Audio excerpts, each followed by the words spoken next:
রাজধানীর নয়াপল্টনে জোনাকি কনভেনশন হলে অনুষ্ঠিত হয়েছে নিদাউল কুরআন ও সুন্নাহ ইন্টারন্যাশনাল মাদ্রাসার উদ্যোগে আন্তর্জাতিক শিক্ষা কনফারেন্স।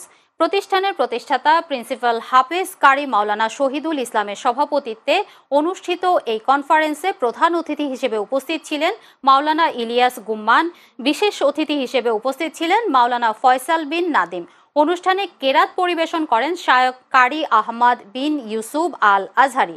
ইংরেজি ও আরবি ভাষায় বিভিন্ন বিষয়ে চমৎকার শিক্ষা প্রদর্শনীতে অংশগ্রহণ করেন নিদাউল কুরআন ওয়াস সুন্নাহ ইন্টারন্যাশনাল মাদ্রাসার অলরাউন্ডার শিক্ষার্থীবৃন্দ।